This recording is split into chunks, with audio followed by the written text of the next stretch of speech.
Breaking news ৭ থেকে ১৫ ডিসেম্বরের মধ্যে পে স্কেল প্রজ্ঞাপন জারি হতে পারে বললেন অর্থ উপদেষ্টা।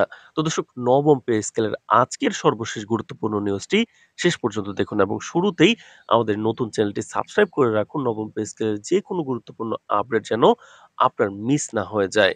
তো দর্শক, ৭ থেকে ১৫ ডিসেম্বরের মধ্যে বহুল প্রতীক্ষিত পে স্কেল প্রজ্ঞাপন জারি হতে পারে বলে জানিয়েছেন অর্থ উপদেষ্টা।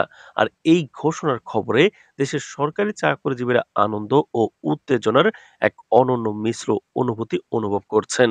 দীর্ঘদিন ধরে সরকারি কর্মচারীরা বেতন ও ভাতার পুনর্গঠন নিয়ে প্রতিনিয়ত দাবি জানাচ্ছিলেন এবং পে স্কেল সংশোধনের জন্য আন্দোলনরত ছিলেন।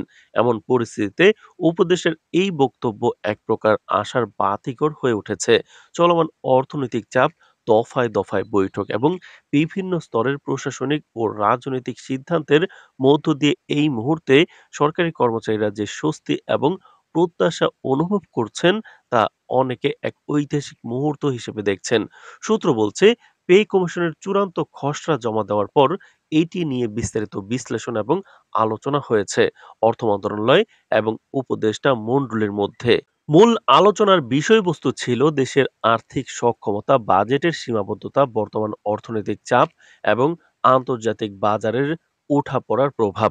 এছাড়াও আলোচনায় উঠে এসেছে ভাতা ও বোনাসের পুনঃসংস্কার, নিম্ন ও মধ্য আয়ের কর্মীদের সুবিধা, চাকরি কাঠামোর আধুনিকায়ন এবং গ্রেড ভেদে বৈষম্য হ্রাস।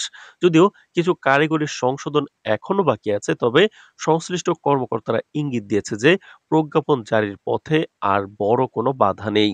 তো দর্শক, ভিডিওটির এই মুহূর্ত পর্যন্ত যারা দেখছেন আমাদের নতুন চ্যানেলটি সাবস্ক্রাইব করে রাখুন নবম পে স্কেলের পরবর্তী সকল আপডেট সবার আগে পেতে।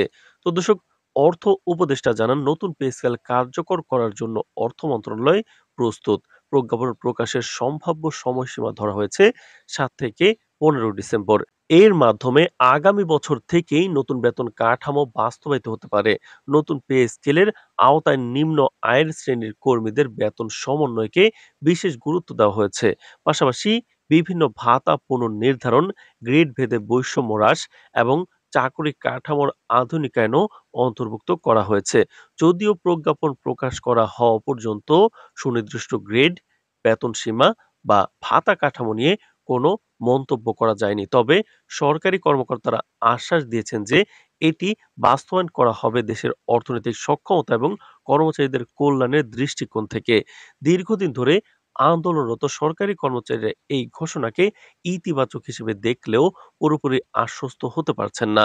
তাদের দাবি, নির্দিষ্ট তারিখ ঘোষণা না হওয়া পর্যন্ত অপেক্ষা ও অনিশ্চয়তার অবস্থা কাটছে না। প্রজ্ঞাপন দেরি হলে কর্মচারীদের মধ্যে আবারও আন্দোলনের সুর জোরদার হতে পারে।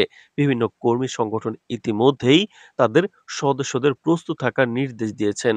অন্যদিকে সাধারণ জনগণের একটি বড় অংশ মনে করছেন দেশের অর্থনৈতিক চাপের মধ্যেও নতুন পে স্কেল বাস্তবায়ন হলে বাজারে অতিরিক্ত চাপ সৃষ্টি হতে পারে। আবার অনেকে বলছেন জীবনযাত্রার ব্যয় বৃদ্ধি সামাল দিতে সরকারি কর্মীদের বেতন পুনর্গঠন অত্যন্ত জরুরি।